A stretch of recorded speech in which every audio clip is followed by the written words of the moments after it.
ये एंड्रॉयड वाली नहीं, ये कीपैड वाली मोहब्बत है, ये चिट्ठियों वाली मोहब्बत है। जब हमें मैसेज भेजने के लिए अलग से हमें स्पेशल एक रिचार्ज करवाना पड़ता था, जिसमें एक दिन में 100 लोकल मैसेजेस फ्री मिलते थे। हाँ जी हाँ, ये उन्हीं दिनों की बात है। तब मैं क्लास 9th में हुआ करता था। मैं बस से स्कूल जाया करता था।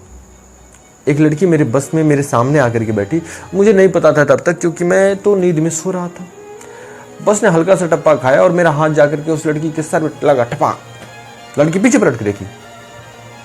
मैंने पहले बोला आई एम सॉरी, मैंने जानबूझ के नहीं किया, मैं सो रहा था, वो बस थोड़ा सा बाउंस किया जिस वजह से आपको चोट लग गया, आई एम एक्सट्रीमली सॉरी।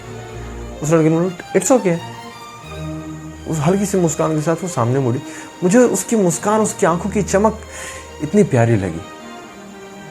मैंने कहा सुनो, क्या है? तुम्हारी घड़ी में समय क्या हो रहा है? घड़ी तो तुमने भी पहन रखी है ना, तुम मुझसे क्यों समय पूछ रहे हो? मैंने कहा कि मुझे तुम्हारे मुंह से सुनना है ना।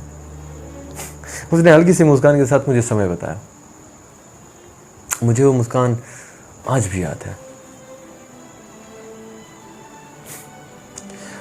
उस लड़की की आंखों की चमक, उसके चेहरे की मुस्कान इतनी प्यारी थी, शायद मैंने जिंदगी में उससे ज़्यादा खूबसूरत लड़की कभी नहीं देखा, जिससे लगा मेरे लिए कि वो बस थम सी गई है, वो समय रुक सा गया है और मुझे पता नहीं चला कि उसको देखते देखते कब मैं स्कूल पहुंच गया। अब धीरे धीरे मैं उसको हर रोज़ परेशान करने लगा। धीरे धीरे हमारी बातें होने लगी, दोस्ती हो गई, हमारा नंबर तक एक्सचेंज हो गया, हमारी बातें होने लगी। एक दिन मैंने उसे प्रपोज किया। उसने कहा कि सुनो, हमारा एग्जाम आने वाला है, अभी इन सब चीज़ों पे ध्यान मत दो, अभी पढ़ाई पे ध्यान दो, एग्जाम के बाद हम बात करेंगे। मैंने कहा सुनो, अब मैं तुमसे बात नहीं करूंगा, मैं सीधे एग्जाम के आखिरी दिन तुम्हें कॉल करूंगा, जो भी तुम्हारा डिसीजन होगा तुम मुझे बता देना, कोई ज़बरदस्ती नहीं है, मैं कोई फोर्स नहीं कर रहा हूँ। यदि तुम्हें एक्सेप्ट होगा तो तुम बोल देना कि हाँ, और यदि नहीं होगा तो बोल देना ना। स्टार्ट बनने के चक्कर में मैंने तो बोल तो दिया कि हाँ, यदि तुम मेरा प्रपोज एक्सेप्ट करो तो हाँ बोल देना, नहीं करना हो तो ना बोल देना। लेकिन कहीं ना कहीं अंदर अंदर डर बैठा था कि यदि उसने प्रपोज एक्सेप्ट नहीं किया तो कहीं मेरे एक प्यारी सी दोस्त मैं ना खो दूँ, क्योंकि अब तो बात तो कर नहीं पाऊंगा ना। कम से कम दोस्त बनकर उसके साथ तो रह सकता था, लेकिन प्यार का इजहार करके कहीं मैंने कुछ गलती तो नहीं कर दिया। 1 महीने तक उस लड़की से हमारी बात तक नहीं हुई। शायद हमारे अंदर इतनी हिम्मत ही नहीं थी कि हम उससे जाकर के बात कर सकें। 1 महीना हमने इंतज़ार किया। जिस दिन पेपर हमारा ख़त्म हुआ उस दिन हमने कॉल किया। हमने कहा सुनो, तुम्हारा क्या डिसीजन है? तुम याद है मैंने कहा था ना कि जिस दिन पेपर ख़त्म होगा उस दिन मैं तुमसे बात करूँगा, उस दिन मैं तुमसे पूछूंगा और तुम्हें जवाब देना पड़ेगा। यदि तुमने जवाब नहीं दिया तो फिर मैं तुमसे दोबारा कभी बात नहीं करूँगा। लड़की ने कहा ठीक है, मैं तुम्हें थोड़ी देर में मैसेज करती हूँ। मेरा दिल कहीं ना कहीं बैठे जा रहा था, क्योंकि मेरे अंदर एक डर बैठ गया धीरे धीरे करके कि कहीं ये मना ना कर दे। यदि ये मना कर देगी तो मैं क्या करूँगा? आखिर अब तो बात भी नहीं हो पाएगी ना। जिस इंसान को देख करके मेरा सुबह से शाम होता है, उस इंसान के चेहरे को मैं देख तक नहीं पाऊंगा, उसके करीब जाकर के बैठ तक नहीं पाऊंगा। लगभग आधे घंटे बाद मुझे मैसेज का रिप्लाई आता है। मेरा दिल का धड़कन बहुत तेज हुआ जा रहा था, क्योंकि मुझे नहीं समझ में आ रहा था, क्योंकि उसमें डॉट डॉट डॉट डॉट करके बहुत, उसमें कीपैड वाला फ़ोन चलता था ना। तो मैं धीरे धीरे स्क्रॉल कर करके देख रहा था। लास्ट में एक शायरी के साथ उसने मेरा प्रपोज एक्सेप्ट किया। और उस समय जैसे किसी छोटे से बच्चे को जिसने कभी खिलौना सिर्फ आंखों से देखा हो, उसे मिला ना हो, जैसे भगवान के किसी भक्त को, किसी जिसने तपस्या किया हो और उससे हजारों साल की तपस्या के बाद उसे भगवान मिला हो, वो वाली खुशी उस समय मुझे मिली थी, वो वाला एहसास मुझे मिला था।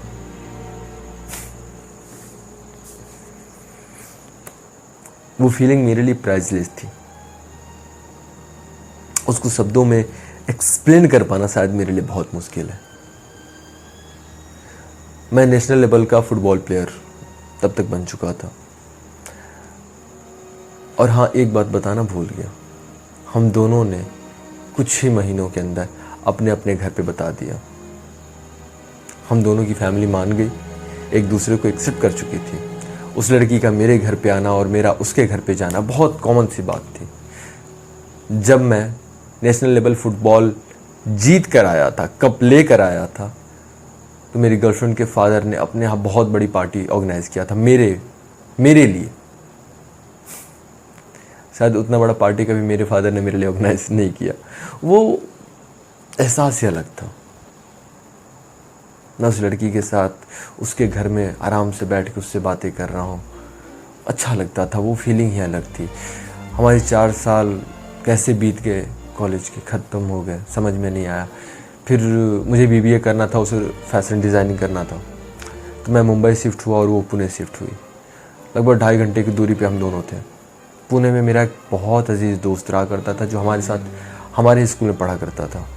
मेरा खासम खास मेरा बेस्ट फ्रेंड था वो। उसके बाद मैंने मेरे दोस्त को मेरी गर्लफ्रेंड से मिला। मैंने कहा कि भाई ये तेरी भाभी है और तुझे तो पता है ना कि हमारी शादी होने वाली है। अरे भाई एकदम क्यों नहीं यार, अब तुम्हारी होने वाली पत्नी है तो हमारी तो भाभी तो हुई ना, और मैं भाभी का देवर, मैं भाभी का ध्यान रखूंगा, तो परेशान मत हो। मैंने कहा कि आप मालूम है भाई तू ध्यान रखेगा, मेरा बस ये कहना था ना कि तू इसके हॉस्टल से लगभग 20 किलोमीटर की दूरी पर रहता है, तो जब भी इसे ज़रूरत लगे तो तू एक बार को आ जाना और देख लेना क्या चीज़ की ज़रूरत है, ठीक ना। अरे भाई एकदम ये कहने वाली बात है यार। और सुन, यदि कभी पैसे की ज़रूरत लगे ना तो मुझे फ़ोन कर लेना, मैं भेज दूंगा। तेरे अपना कुछ नहीं लगेगा, तेरा आने जाने का भी, मान लो तेरा गाड़ी का फ्यूल का भी लगेगा, तू मेरे को बता देना। भाई ये कहने वाली बात है यार। तुझे लगता है कि मैं इतना नहीं कर सकता भाभी के लिए? भाई तू कर सकते, मैं समझ रहा हूँ यार, क्या बात है।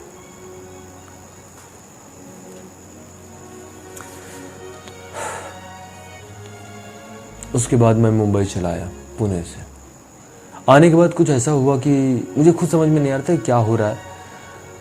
महीने 2 महीने बाद मैडम का कॉल आना धीरे धीरे होकर कम होने लगा।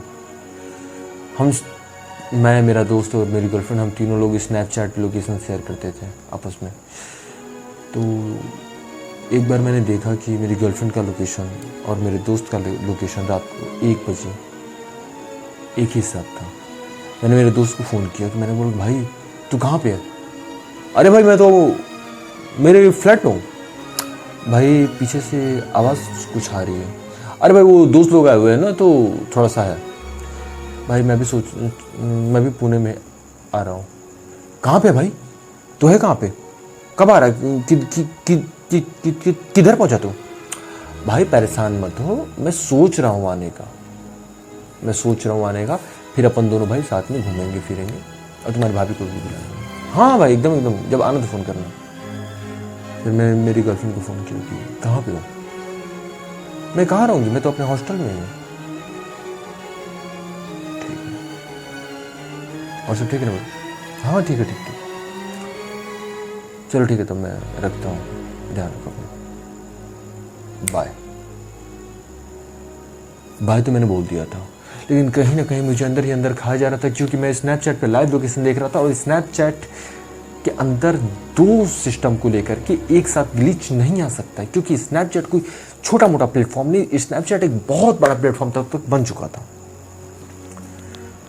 मैं न चाहते हुए भी अपने आप को मना नहीं पा रहा था कि यार ये सिर्फ मेरा भ्रम हो सकता है, लेकिन फिर भी मैं चीज़ों को इग्नोर करते गया। धीरे धीरे वो गैपिंग्स मुझे फील होने लगी, क्योंकि अब जब मैं कॉल करता था तभी बातें होती थी, नहीं तो नॉर्मली वो इंसान कहीं ना कहीं गायब भी रहता था। मैं पूछता था कहाँ पे हो, कहीं नहीं, अपने बस कॉलेज में थी, अपने कॉलेज के दोस्तों के साथ थी, अपने हॉस्टल के दोस्तों के साथ थी, ये थी वो थी, ऐसी थी वैसी थी। करते करते मैडम का जन्मदिन आया। ये वो जन्मदिन है जिसको शायद मैं अपनी इस पूरी ज़िंदगी में कभी भूल नहीं सकता हूँ। मेरी ज़िंदगी का वो काला दिन है जिसको मैं चाह करके भी इग्नोर नहीं कर सकता। आप लोग के हिसाब से एक लड़का जो किसी लड़की से सच्चे दिल से मोहब्बत करता हो, उसके लिए सबसे डरावनी चीज़ क्या होगी? आप महसूस कर सकते हो उस चीज़ को? शायद नहीं कर सकते हो, मैं बताता हूँ। उनका बर्थडे आया, मैंने सोचा कि मैडम को सरप्राइज़ देते हैं, उन्हें बताते हैं कि हम आपसे कितना प्यार करते हैं। हमने मैडम को सुबह कॉल किया कि सुनो ना, कॉलेज का बहुत सारा प्रोजेक्ट बाकी रह गया तो मैं आ नहीं पाऊँगा। कोई बात नहीं, ठीक है, अपना तुम ध्यान रखना। अच्छा एक बात बताओ ना बेटा, आज का क्या प्लान है? कुछ खास प्लान नहीं है, बस वही हॉस्टल के बगल में जो क्लब है ना, बस वहीं पे जाने का है। मैं हूँ, तुम्हारा दोस्त भी आ रहा है और भी हम 1-2 लड़कियाँ हैं। ठीक है बेटा, ध्यान से जाना। मैं तब जब कॉल किया था तो उसमें मैं मुंबई टू पुणे बस में बैठा हुआ था। मैं शाम में पहुंचता हूँ पुणे। मैं डायरेक्ट क्लब में एंट्री लेता हूँ। मैंने क्लब में चारों तरफ देखा, वो मुझे कहीं नहीं दिखी। दिखने के लिए शायद वो वहाँ पे थी ही नहीं। फिर मैं हॉस्टल पहुँचा, क्योंकि मैं हॉस्टल कई बार उसे लेने और छोड़ने गया हुआ था। तो जो हॉस्टल का गार्ड था मुझे पहचानता था। बोला, भैया अरे किसको खोज रहे हैं, दीदी खोज रहे हैं क्या? मैंने कहा हाँ, कहाँ है वो? भैया अभी तो दीदी पार्किंग की तरफ गई है। पार्किंग की तरफ? गाड़ी लिया क्या उसने? नहीं नहीं भैया, वो आजकल एक लड़का उनको लेने के लिए और छोड़ने के लिए आता है, वो उसी की गाड़ी में बैठ करके अभी पार्किंग की तरफ गए हैं।